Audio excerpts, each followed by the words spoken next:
Nostalgic movie review from nerdy married man. Woohoo! Greetings and welcome back to New and Nostalgic. Woohoo! Woohoo! I'm Steve McGee. And I'm David Olivier. I don't think we said our names last time. That is okay. If they don't know by now, that's too bad. You know us and you love us and you might want to bang us. Maybe. I want to bang us. Too bad we're taken. Oh, yeah. This week, we are looking at a comparison, original versus remake of A Nightmare on Elm Street, 1984, and its remake in 2010. Which I laughed at so hard when I realized that our last comparison movies were 85 in 2010, and this is 84 in 2010. Like, so close, which is hilarious that both these came out in 2010. Yeah, that's pretty great. I guess 2010 was the year for remakes. Bad remakes. Yeah. Yeah. Both movies, of course, are rated R, and they are only 4-minute difference. The original 1 hour and 31 minutes, and the other one 1 hour and 35 minutes. Yes. They are quite a bit different on the Rotten Tomatoes score. We have a 95% for the 84 critic score, and then 84 for the audience, and then the remake we have a 14% critic score and a 43 audience. Which is, wow, an insane black and white difference between the two. Seriously, huge difference. With the original, we had Robert Englund playing Freddy Krueger, and in the remake it was Jackie Earle Haley playing Freddy Krueger, which you might know him from Watchmen. He played Rorschach in that movie. Other than that, big stars from the original, we have Heather Langenkamp playing the main Nancy Thompson. We also have Amanda Wyss and Johnny Depp's first movie role. Yep, his film debut. Film debut. And then we have also John Saxon, who is pretty legendary as well. And one of my favorite fun castings I didn't realize in this movie, Lynn Shay from the Insidious series, actually plays her teacher. That's right. Which I thought that was awesome. We want to give our synopsis of this one before we go into the other? Yes, absolutely. All right. Teenager Nancy Thompson must uncover the dark truth concealed by her parents after she and her friends become targets of the spirit of a serial killer with a bladed glove in their dreams, in which, if they die, it kills them in real life. They died. That was the sound of them dying. That was pretty good. And then in the remake, of course, I mentioned Jackie Earle Haley. Some of the main names in the cast there, the main gal playing Nancy Holbrook, changed original character's last name, played by Rooney Mara, who you might know starred in Girl with the Dragon Tattoo. Yep. There's a few other I guess lesser known names, but nowadays they're a little bit bigger, like Kyle Gallner, and then we also have Connie Britton and Thomas Dekker. Two people I like to point out in this one: Katie Cassidy, she played Black Canary in the Arrowverse series, and then Kellen Lutz was in Twilight. Oh, and I also like bringing up Clancy Brown is in this movie, and he is known for playing Mr. Krabs in SpongeBob, and he also does the voice of Surtur in Thor Ragnarok. That's right. Which, yes, we said already this is a way bad reviewed movie. The fun fact also about this new one is it was produced by Michael Bay. Oh, that's right. It was produced by Michael. And Michael Bay actually did a lot of producing of some horror movies, and surprisingly remakes, because he also did some work on the Texas Chainsaw Massacre remake in the early 2000s. Oh, jeez. Okay. Would you like to read the synopsis for this? Sure. Let's do sad music. The specter of a disfigured man haunts the children of the parents who murdered him, stalking and killing them in their dreams. I know, right? and that's it. That's pretty it. Basic. The movies play very similar to each other, but also different at the same time. But it is almost I wouldn't say shot-for-shot remake, but the story beats are fairly close. I would definitely not call this a shot-for-shot remake. Definitely They changed so much that didn't need to be changed. They did change a lot. One of the problems that some people had with the remake in this movie was that in the original, Freddy Krueger was just a child murderer, and he would murder children and teenagers. And in the remake, he is not only a child murderer, but he is presented as a child molester. Yes. And that's the main reason the parents get mad and try to kill him.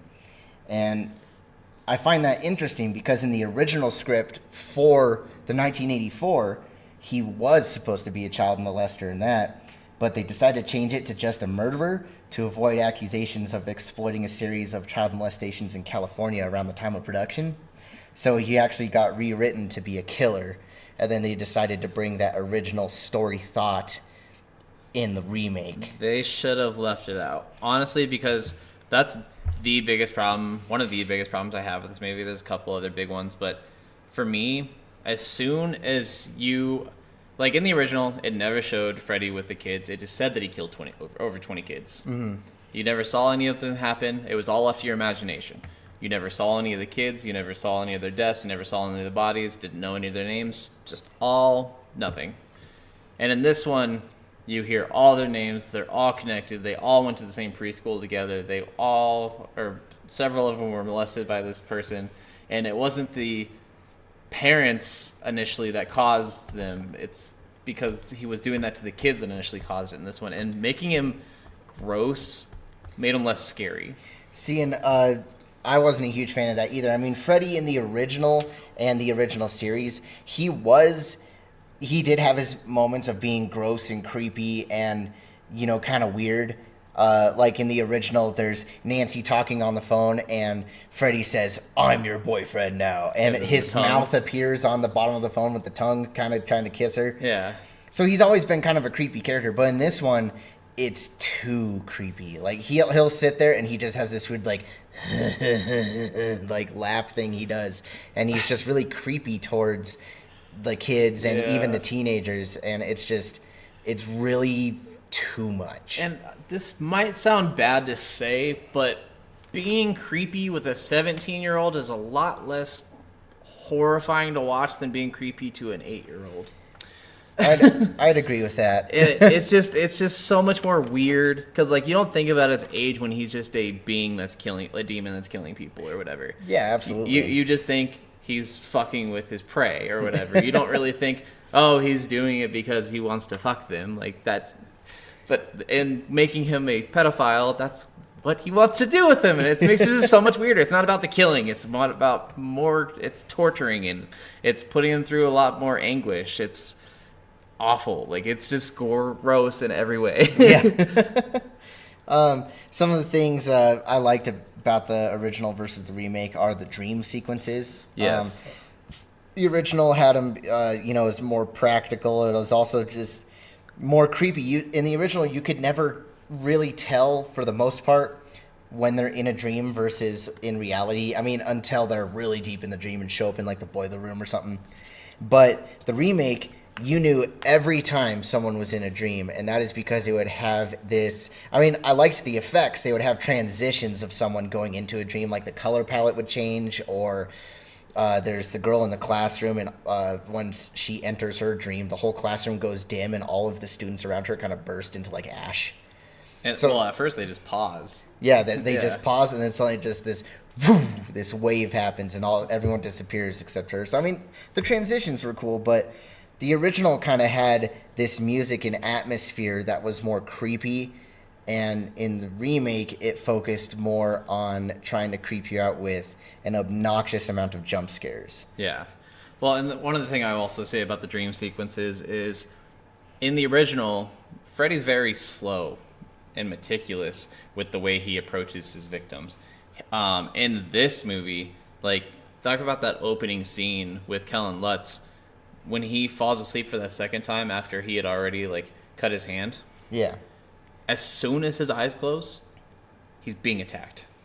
Oh, it's very quick. It's almost instantaneous. And it's ridiculous because every time they've had to go travel through their dream into Freddy's territory to get attacked, or Freddy's like following them in their territory. Well, but he's like stalking them and trying to creep them out with little sounds, little ambience, kind of showing some true horror. And I will say though about that first kill scene in the remake, though it was kind of bizarre and like it was really quick, the kill portion of that scene was so visceral. I loved the sound design of he stabs his neck and then you just hear the knife tearing through the cartilage, and it is just it's pretty gory. It's pretty cool. Yeah, which I will say that like there is a lot of those things in this movie that are shot very well. I just don't like the way they went about a lot of them. Yeah. And we talked about the first kill. The last kill I think is actually better than the new movie too.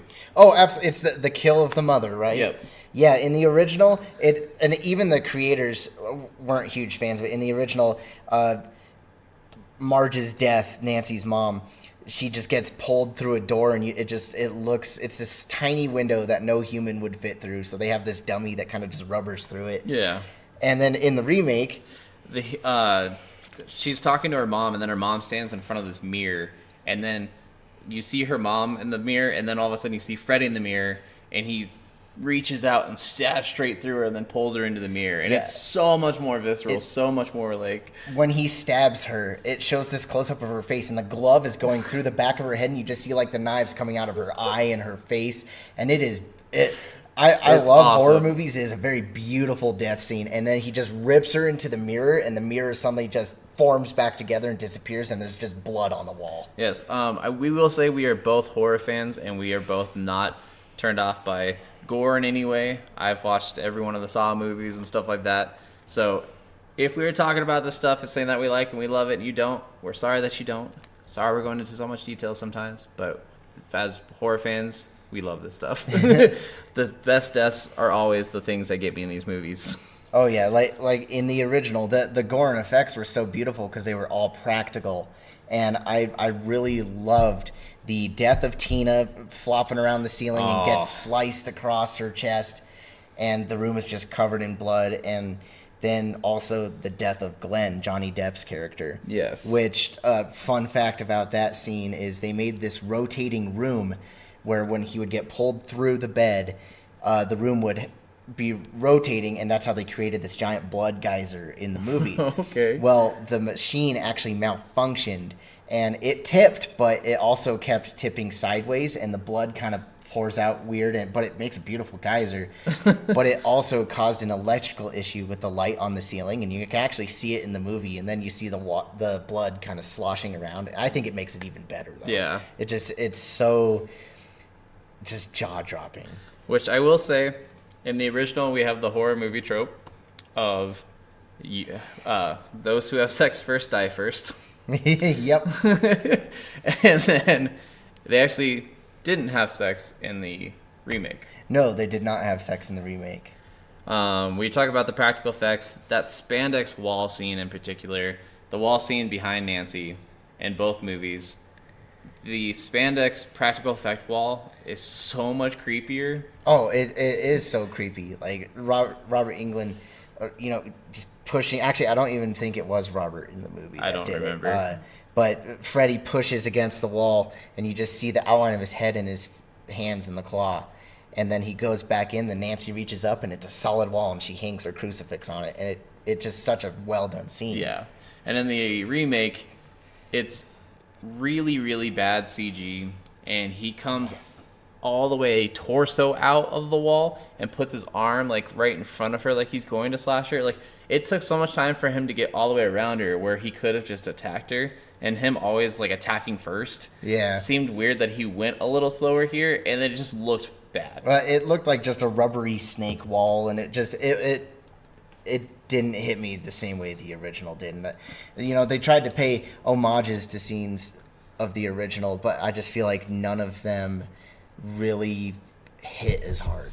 Yeah, like we were talking about the scene where Tina dies in both movies, which it's funny that it's Tina in the original and Chris in this, so it's Christina. But in the remake, in the original, it's so slow and she's dragged up the walls. Yeah, well, it looks like she's trying to crawl away from the wall. Yeah, and it's just so beautiful in the way it's done. And then in the remake, she's like tossed around so fast and so rapidly. And like a rag doll, just thump, the thump, the thump, the thump. It makes no sense. It's weird. It's way too fast. And when he does slash, he slashes down her body. And then on the wall in the back, the blood splatter is sideways. Yeah, well, and also that blood splatter that's sideways is the only blood in the room, minus the blood that's on top of her when she lands back in the bed. Whereas in the original, she is like, she's still sliced, but as she's being pulled around, she's blood is going everywhere, and you could see just her hand and foot drag marks through the blood, and it's just such a crazy scene. It's way more bloody. It's way more real. It's way more like true, and it's scarier because you're like, man, the slow death stuff is the thing that scares everyone. Mm-hmm. Like most people are scared of being buried alive, suffocating, drowning, anything that takes a little bit of time. Like a lot of people just want to go quickly when they want to go. Yeah. And so I think that's the same thing with horror movies. The slow death scenes are what get you. That's why Saw was as scary as it was for a lot of people. Oh yeah, absolutely. Well, no one ever talks about the fast scenes in that movie of the instant deaths. It's always the ones that inflict the most pain and torture. What else do you like to say about this? Well, I think the acting in both movies was actually pretty decent. Of course, the first one being in the 80s, there's a lot of that 80s cheese in it, which is fine.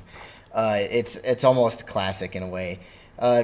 Some of the acting in the remake, though, especially, and I'm sorry to Rooney Mara, but she seemed very blah. She didn't care. And I understand, like, throughout the movie, she's getting less and less sleep. So I know as you're getting tired, you're probably just not showing any feeling at all. You're just trying to talk and go through the motions. But throughout the whole movie, I don't think she shows any emotion at all. And it is just, I don't know, it's off-putting. It is pretty bad. I do think the acting in the original was better from pretty much everybody. Oh, yeah, absolutely. I mean, there were a few, weird scenes in the original. Like, the one that I found the most silly was towards the end of the original. Nancy is screaming for her dad, and she breaks a window and is calling for him. Mm-hmm. And there's this detective outside, and he just goes, maybe I better go get the detective. Seriously, though. Especially when the detective told him if anything happens, go over there. Maybe I better go find him.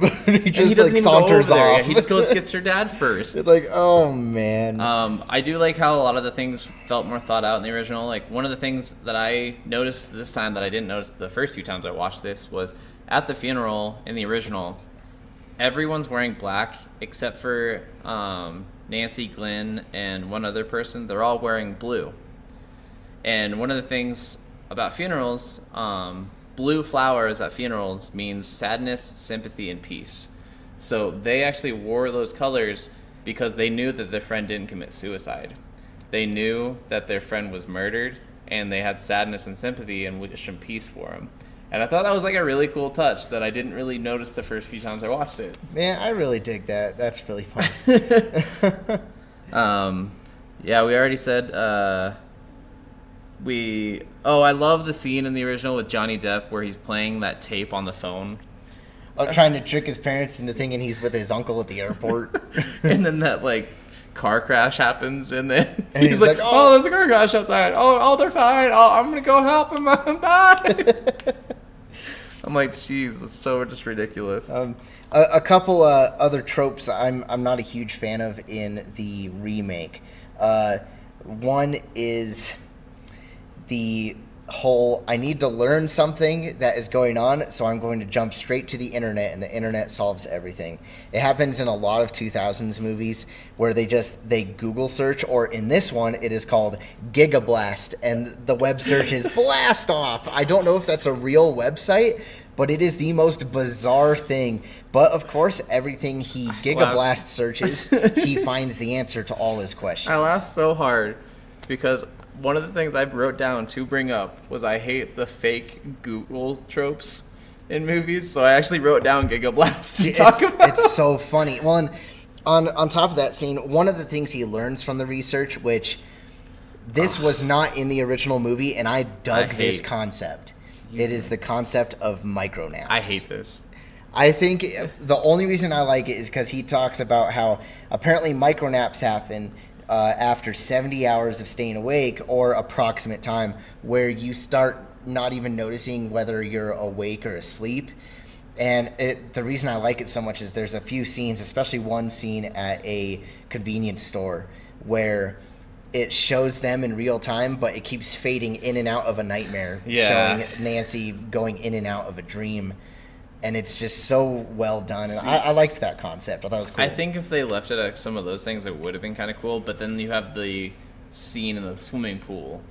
Like, I'm like, I don't care how tired you are. You're not falling asleep while swimming. Oh, yeah. He falls asleep at the swimming pool. And, they only did that as an excuse to show Freddy's origin story. Yeah. And it's really weird. I mean, my wife actually thought it was kind of cool that we got to see more deep into Freddy's origin story right then of, like, how he got burned and all that stuff, which it was interesting. But at the same time, like, you're showing too much. Part of the love of Freddy is the mystery, but also you get explained what happens in the original. It's like, well, I don't need to see that. It sounds already crazy enough. Yeah.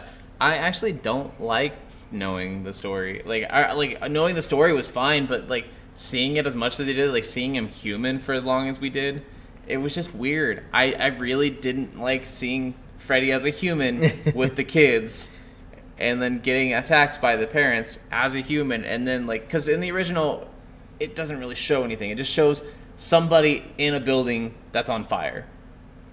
And I like the ambiguity of it. Again, I think that goes back to, like, when we were talking about in Spontaneous. Like, I love the ambiguity in a lot of these things more than the actual explanations. It's that fear of the unknown. And that's one of the things that made Freddy in the original so scary is he is this terrifying force to be reckoned with, and this monster, but also human in a weird nature, and it makes him so scary.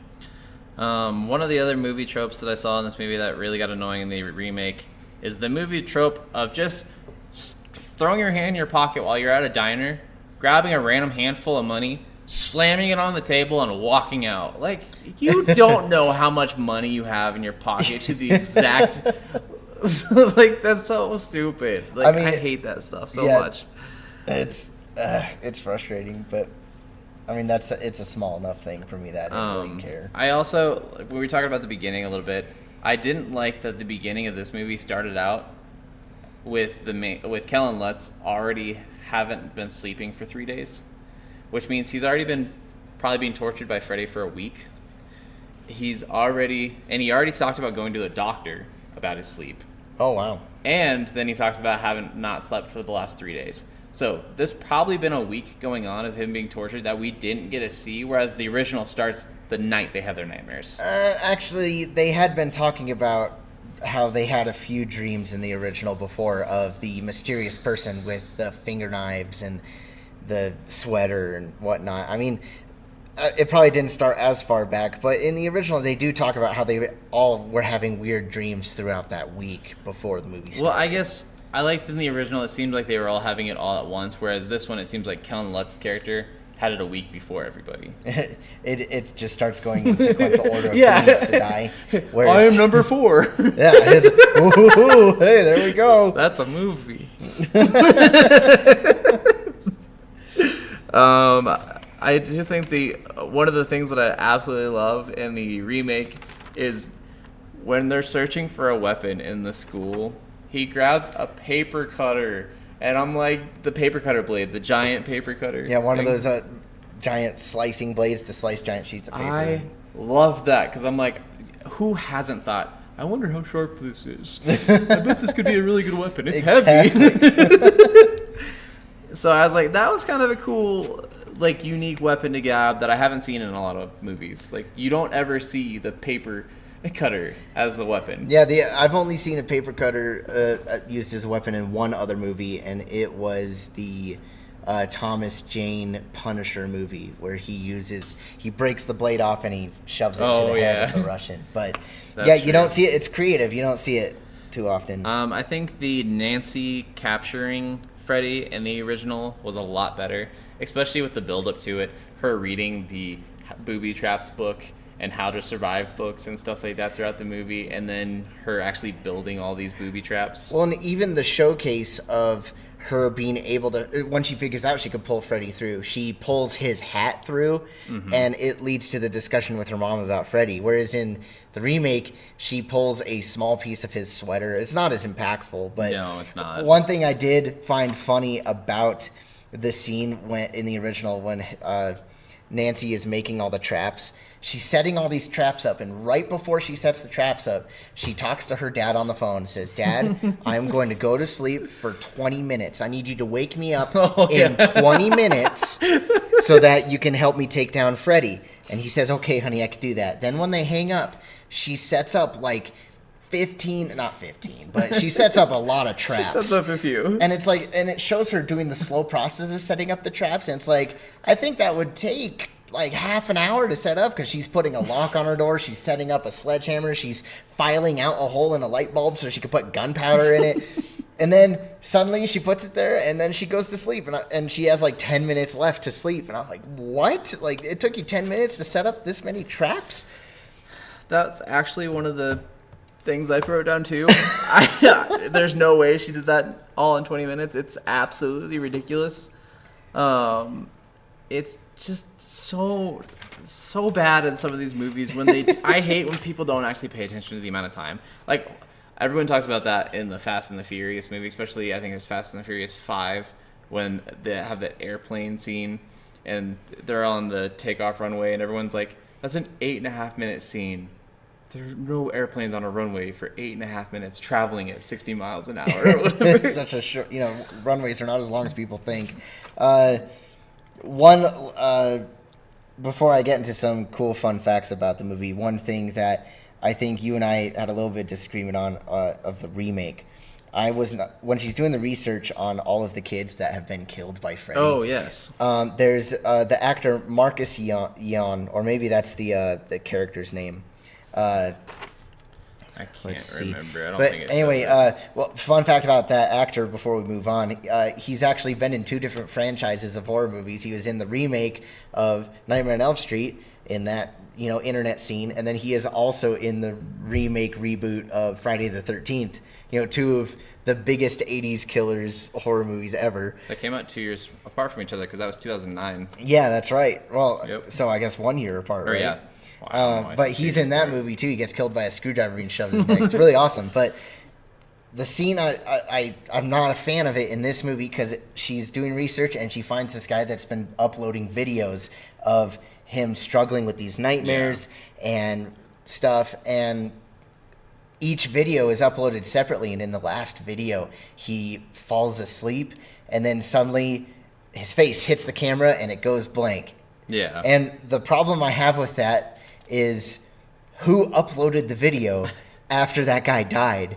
I mean, it could have been maybe live streamed and it was uploading live and the camera broke, but part of me is like, this is in 2010. I mean, there were live streams then, but it looked like there were different video files. Like, who uploaded the video after you died? Well, yeah, I came up with the argument that I think it was a live stream thing, especially because a lot of times they have that button you can press on a lot of these live stream things where you can archive your videos. But that doesn't necessarily mean that he posted it, because if it's archived, it might not be archived like that people can click on. So I'm like, maybe it's possible, but it is weird. But I loved the jump scare in the scene, actually. I thought, maybe if the scene doesn't make sense, you kind of have to turn your mind off to it. I guess if you turn your mind off, but the scene, I disagree with the jump scare. Actually, every jump scare in this remake is so predictable, and I feel like they relied on it, because jump scares happen every 30 seconds. It's the big bam, loud noise, and thing pops up in the screen. And it's just, the original had jump scares, but I feel like they were just better. Yeah, they were done so much better. They were more subtle. One thing I will say too is both Freddys did have the sexual kind of jokes, but they were funny in the original and just kind of weird and creepy. I don't know if it's just the delivery and how they say it, but one of the things that the new Freddy says is, "Nancy, you want to play a game?" She's like, "Fuck you!" "Oh, sounds fun. but that's a little too forward for me. And I'm like, it's creepy. Ugh. No. And then he's chasing her and she goes into the hallway and he turns the floor into that pool of blood. Yeah. And he's like, That's what I like to call a wet dream. Yeah, it's just so creepy.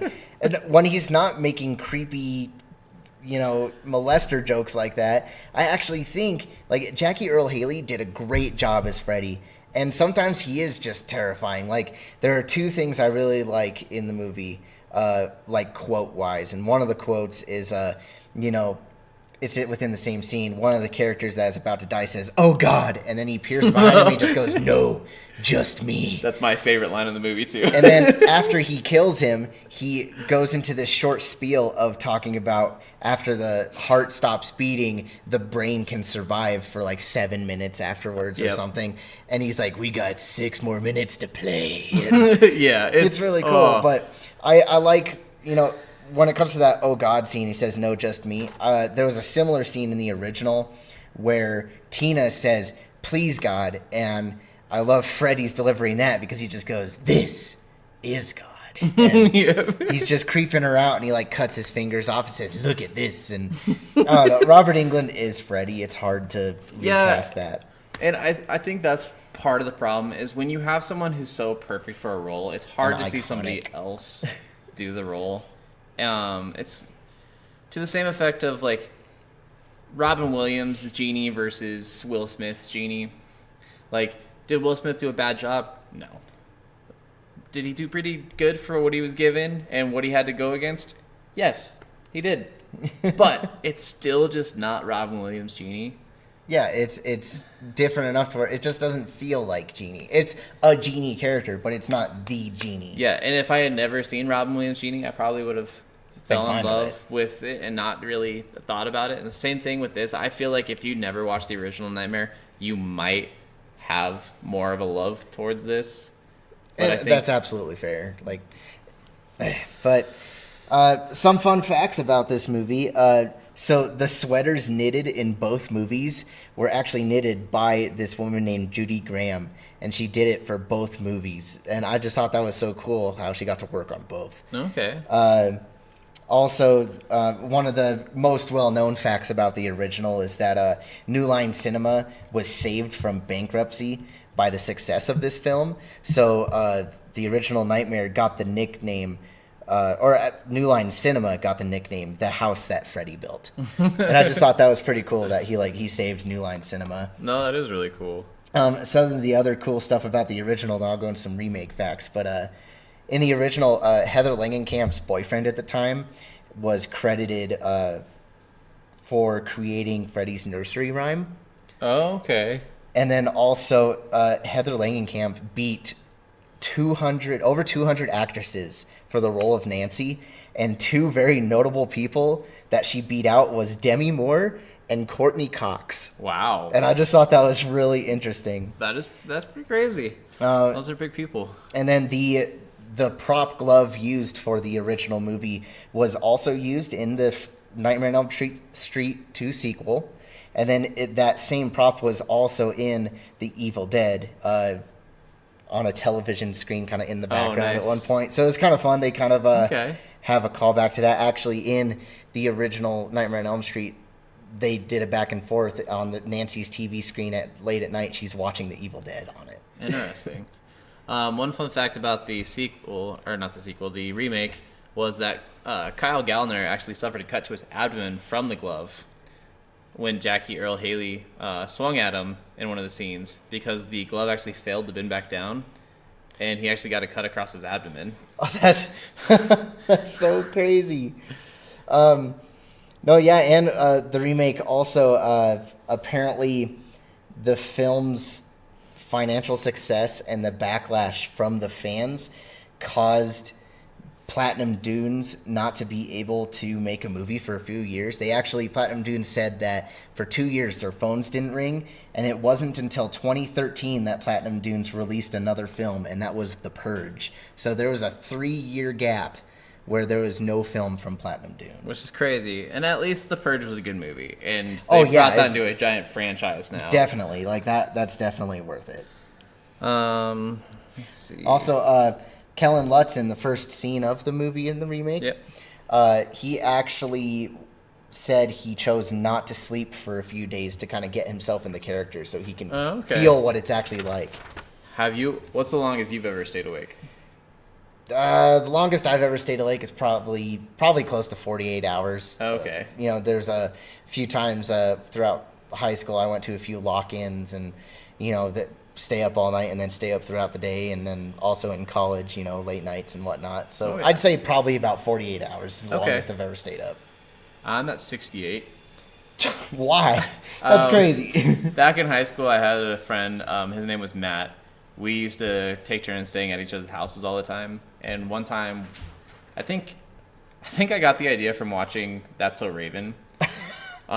Corey on the show had to do this science experiment where he had everyone in his house stay up for 72 hours to see how delirious they get after not sleeping for that long. And I always had this thing called the 3 a.m. giggles with all my friends. Every time I stayed at a friend's house, everyone knew that if I stayed at past 3 a.m., I had the 3 a.m. giggles. I giggled at everything. You're just overtired and start laughing at everything. Yeah, exactly. So we wanted to see how long we could stay up and see if we could stay up for a full 72 hours.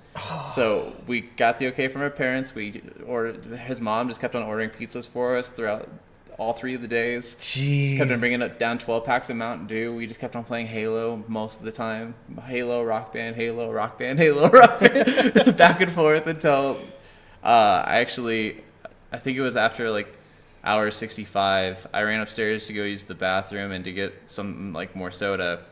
And I ran down the stairs, and I used to jump down the stairs at my house at the bottom. Well, at his house, the roof angled down, and I hit my head and cut my head open on his roof. Ow. And I played video games until I passed out with a towel wrapped around my head. Oh, man. But yeah, it was about 68 hours. That's insane. But yeah, you get pretty delirious. I can imagine. But that's all I really have for these movies. What are your scores on the 2 movies? Oh, let's see what I had put here. I put for the original, I actually have the same number as the year it came out, 84. Ooh, why 84? I've put 84 because although I really do like the way this movie is shot, I really love the practical effects, I love the acting and everything in it, and there are some things that kind of creep me out. Mm-hmm. I don't get scared by this movie.